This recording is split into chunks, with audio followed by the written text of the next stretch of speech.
Hero Alam কি এতই হুমকি হয়ে গেছে বিএনপির জন্য যে তাকে রাস্তায় পেটাতে হবে?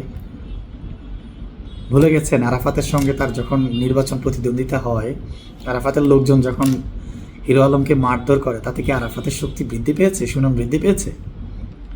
বরং অধিকাংশ ক্ষেত্রে আরাফাতের এটা ডিসক্রেডিট ছিল যে হিরো আলমের একজন লোককে হুমকি মনে করে, হিরো আলমের কাছে প্রতিদ্বন্দ্বিতা করতে ভয় পায়, যাতে করে তাকে ফিজিক্যালি অ্যাসল্ট করতে হবে, তাকে হ্যারাসমেন্ট করতে হবে, তাকে অত্যাচার করতে হবে, রাস্তায় পিটাতে হবে, তাহলেই ক্ষমতা প্রদর্শন হবে। এটা ভুল চিন্তা। আওয়ামী লীগ তো খরচার খাতায় চলে গেছে, তার রাজনীতি তো 15 বছরেও তার রাজনীতি আবার ফিরে আসবে কিনা আগের প্রভাবে তা নিশ্চিত না। কিন্তু বিএনপি কি করছে?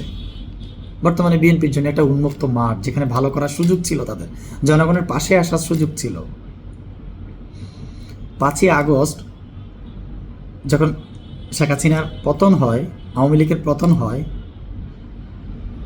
তখন আওয়ামী লীগ যতটা বিচ্ছিন্ন না হয়, বিএনপি তার চেয়ে বড় ছত্রভঙ্গ হয়ে যায়, যে তারা হতবিহ্বল হয়ে যায় যে কি পেয়ে গেল। কিন্তু আনন্দকে যদি আনন্দের মাত্রা অনুযায়ী যদি সামাল দেয়া না যায়, তাহলে দুঃখে পরিণত হয়। 3 দিন পরে আপনারা যে সমাবেশ ডাকেছিলেন ঢাকায়, এটা কি জনগণ আসলে আপনাদেরকে ভালো চোখে নিয়েছিল? যেখানে ক্ষত বিক্ষত দেশ, সংস্কার পক্ষে হাজার হাজার মানুষ, লাখ লাখ মানুষ কাজ করছে, সেখানে আপনারা রাজনৈতিক সমাবেশ করছেন। এটা কি আপনাদের একটা এত পুরনো একটা রাজনৈতিক দল, একটা ক্ষমতাশীল একটা রাজনৈতিক দল হিসেবে এটা কি জনগণ আপনাদের কাছে চেয়েছিল যে আপনারা 3-4 দিনের মাথায় সমাবেশ করবেন? কই, তারেক যে নাকি চলে আসে, এতই সোজা সব কিছু, আসলেই সরকার হয়ে যাবে, তারেক যা প্রধানমন্ত্রী হয়ে যাবে। বিষয়টা আসলে এরকম না। প্রতিটি রাজনৈতিক মতাদর্শের পিছনে ভিন্ন কিছু মতাদর্শ থাকে, যেগুলোর সাথে সমন্বয় করতে হবে।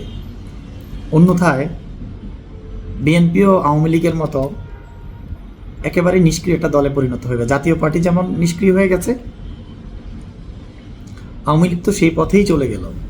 বিএনপি যদি এখন তাদের সময়গুলোকে ওইভাবে ব্যবহার করতে না পারে, তাদের টুলসগুলোকে সেভাবে ব্যবহার করতে না পারে, তারাও ঠিক জাতীয় পার্টির মতো হয়ে যাবে। তৃণমূলের নেতাকর্মীদের এখন সময় এসছে পরিবারতন্ত্র থেকে বের হয়ে আসা।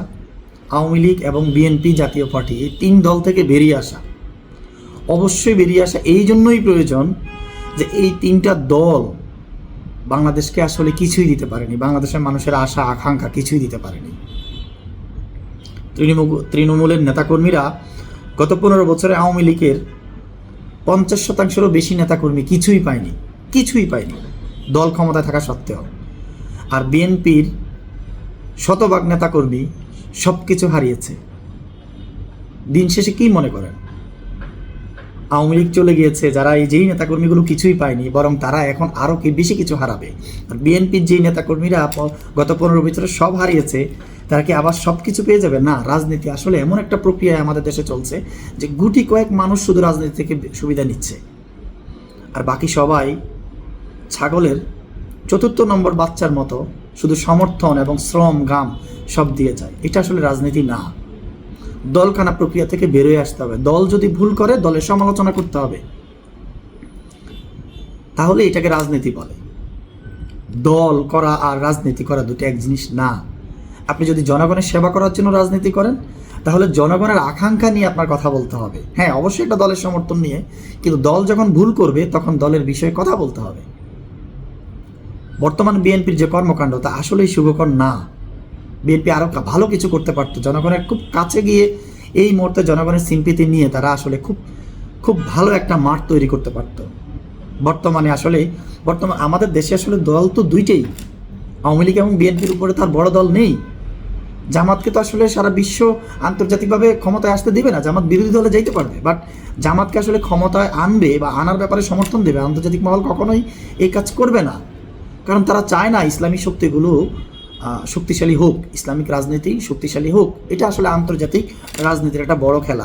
আমরা সেই আলোচনায় না যাই, বাট এই আলোচনায় যদি থাকতে চাই যে আওয়ামী লীগ এবং বিএনপি ছাড়া বাংলাদেশের বড় দল নাই, তো আওয়ামী লীগ যখন এখন পতনের মুখে, বিএনপির এখন সুবর্ণ সুযোগ ছিল এটাকে কাজে লাগানো।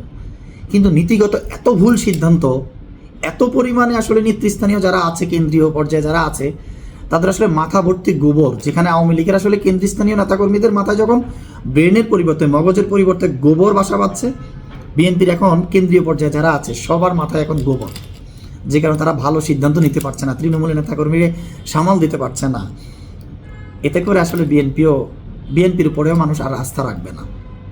তো তৃণমূলের নেতাকর্মীদের উপরে একটা আমার যারা পরিচিত জন শুভাকাঙ্ক্ষী যা ভাই ব্রাদার আছেন, আসলে এখনই সময় ভেবে নেওয়া আসলেই কি বিএনপি বা আওয়ামী লীগ বা জাতীয় পার্টি এরা কি আসলে আমাদেরকে ভালো কিছু দিতে পেরেছে? এদের জন্য সর্বস্ব হারিয়েছে। গত 15 বছরে বিএনপির লোকজন অনেক কিছু হারিয়েছে।